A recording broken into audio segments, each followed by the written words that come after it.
Hey everybody out there in the YouTube universe, this is Mr. Movie, and in today's video we're going to be doing something a little bit different. If you watch my videos, you know I do movie reviews of old movies, not new movies, and I do top 5 lists, not top 10 lists, of actors or directors' movies that are in my collection. Now, today's list is going to be a little bit different. It's going to be a top 9 list. And the reason for that, the director that I'm doing only has 9 films. That director happens to be my favorite director of all time, Quentin Tarantino. And since he only has 9 films, it's going to be a top 9. I'm going to do 9 down to 1. Now, the only ones that are considered for this list are movies that he directed, not movies that he wrote. So True Romance, Natural Born Killers, Desperado, From Dusk Till Dawn, all those great films that I love that are all in there are not going to be considered for this list. Just the 9 movies that he directed and going from 9 to 1. Now, this was the hardest list that I've had to do so far. The reason why is Tarantino is my favorite director, as I said, and listen, I mean, you're asking me to choose from all these movies that I love so much. It's like asking me to choose between my brothers or something. It's really tough. But I'm a soldier for you guys, so here I am, and here's the list. Okay, we're gonna start with number 9, and that one is Death Proof. Now, Death Proof is usually the one you get when you ask somebody what's their least favorite Tarantino movie. I think because some people maybe just didn't get it, or I really don't know, because it's an amazing movie. I love the whole concept of the serial killer using his car as a weapon. Kurt Russell, can't go wrong with him. Love Kurt Russell. I also like the throwback aspect of it. It was part of the 2-film thing that they did, the Grindhouse movies. And it's supposed to be sort of like a B movie from like the 70s. And they nailed it, even with the crackling film. The soundtrack's amazing. The way it cuts. I love it. And another thing I love about it is that the heroes are all women. Now, the first set of women, they don't do too well with him. He gets the jump on them and he ends up killing them. But the second set, he messed with the wrong ladies and they kicked the shit out of him. And it's well deserved because he's a psychopath and he plays a great psychopath. I really love Death Proof, but like I said, I'm choosing from all classics in my mind. This happens to be number 9. Number 8, gotta go with Jackie Brown. I love Jackie Brown. Pam Grier, amazing. It's Tarantino's take on a blaxploitation films of the 60s and 70s. A million great actors. Samuel L. Jackson, who you see a lot in Tarantino films. De Niro's in it. Chris Tucker. The list goes on and on. It's a great story, and it's sort of a heist flick without being a heist flick. If you've seen the movie, you know what I mean. It's all around getting this bag of money and all the different ways in which they get around that. Everybody, does a great job acting in the movie. There's Quentin Tarantino's big thing that I love is dialogue. Some people are not big fans of dialogue. If things aren't exploding every 5 minutes, they can't watch it. But that's not what movies are about. Dialogue, acting, scenes, and just story. And this has all those elements. And again, another one where you got a female lead who's the heroine. But heroine in this is kind of a loose thing because everybody's sort of bad. You know what I mean? She's just not as bad as some of the other ones. Great movie. Comes in at number 8. Number 7 is The Hateful Eight. Now, some people can't sit through this movie because it's really long.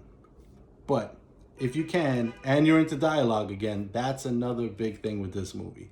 And as I referred to in other movies, 90% of it takes place in one spot. And not only just one spot, one room. And you get the whole The whole acting comes across so well, and you have such great actors in it. I mean, Samuel L. Jackson, as I said, Michael Madsen, Kurt Russell again. It's a period piece, which is really cool.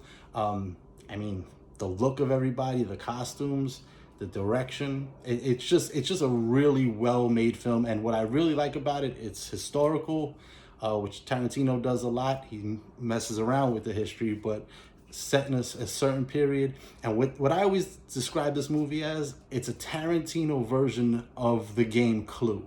It's a whodunit with a cast of characters in a small spot having to figure out who did what. And since it's a Wild West, you're gonna have some guns and some shootouts. Pretty cool. I dig it. Hateful Eight comes in at number 7. Number 6, Once Upon a Time in Hollywood, his last film that he made. This is a film that kind of divides people.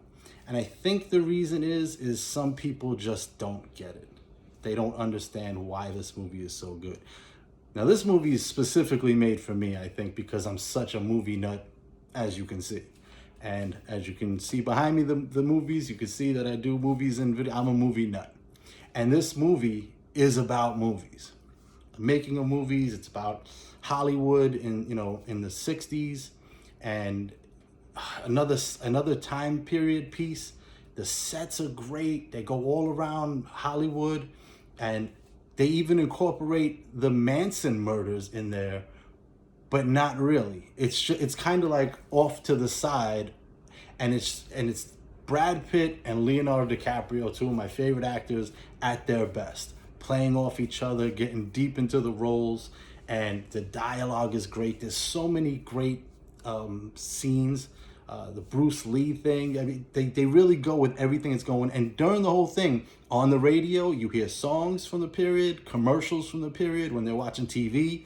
And that's the other thing. It's about movies, but it's also about TV shows. So all of Hollywood, once upon a time in Hollywood. But he's a TV show actor that goes into movies, DiCaprio's character. And what's cool about it, like, you're watching him on TV, like he's watching his own shows, and you see all these nostalgic commercials and stuff.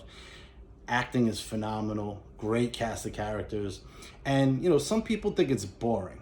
But if you're into movies, you're into dialogue, and you're a fan of the way Tarantino tells the story, you gotta love this movie. When it first came out, I was like, how is that gonna crack all, the top 8 at the time?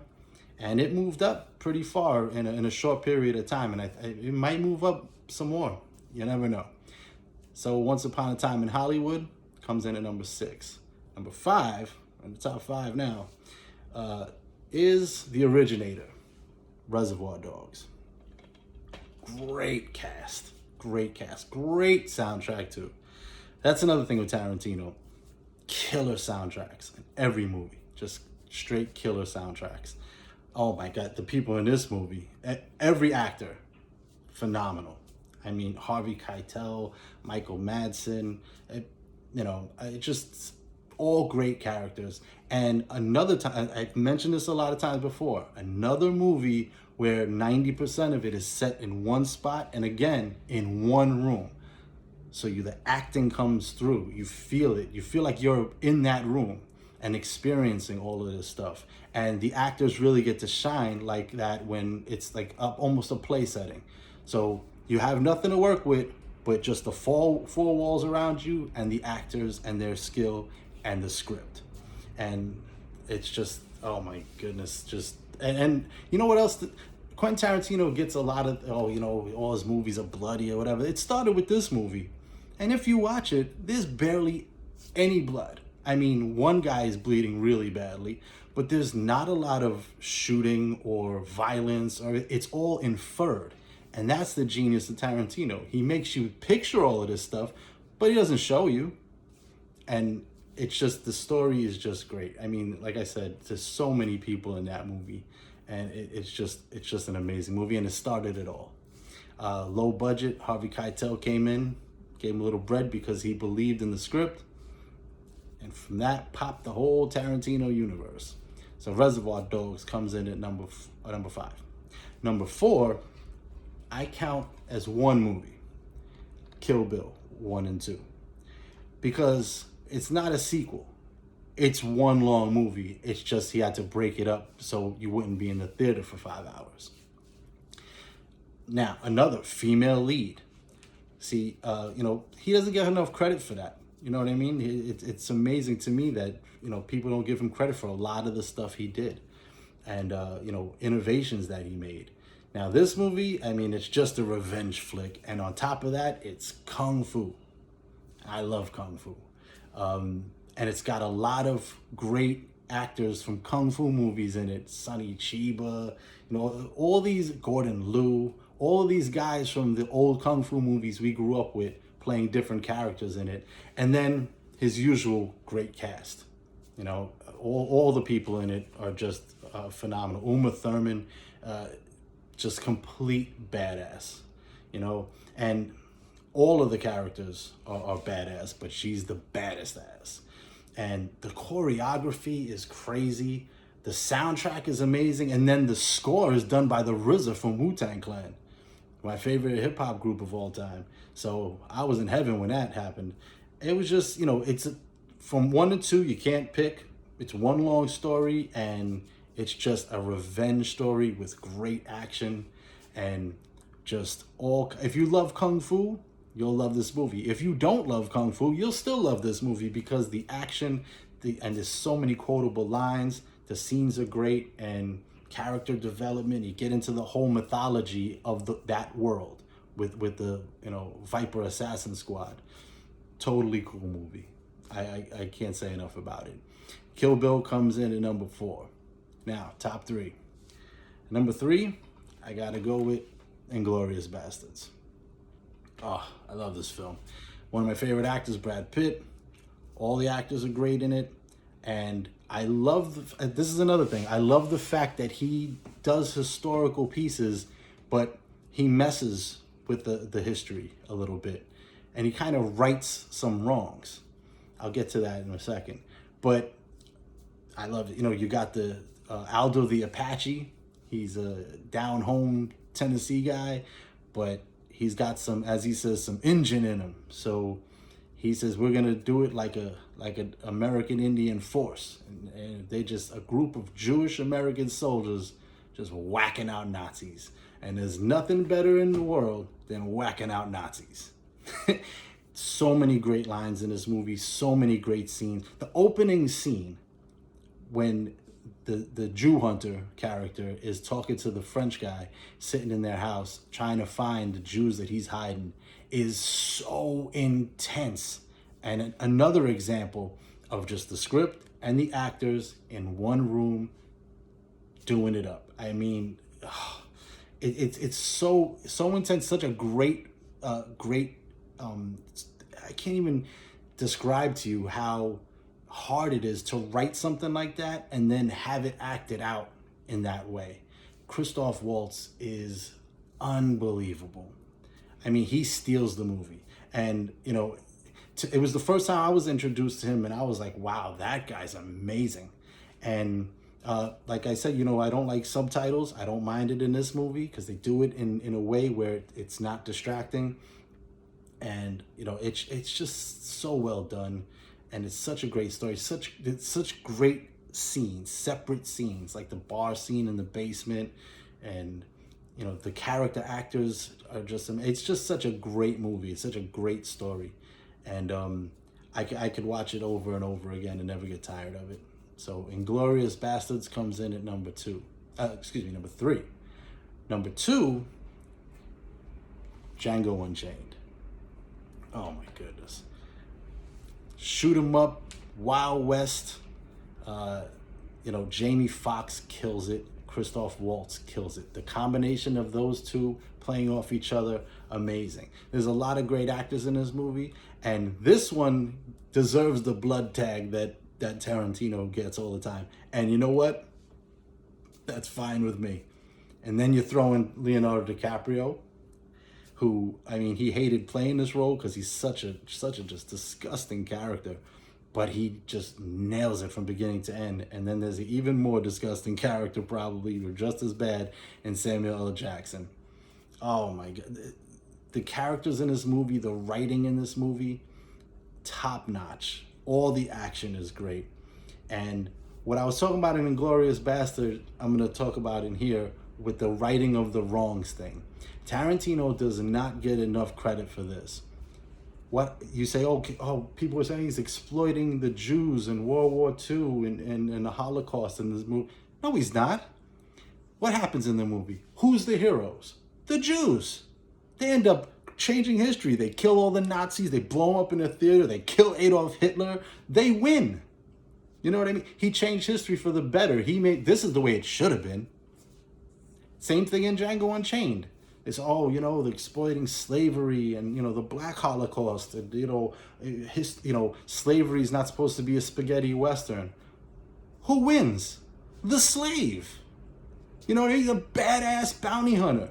Just kicking ass all over the place. Just killing slavers constantly. He doesn't get the credit he deserves for switching history around to the way it should have been.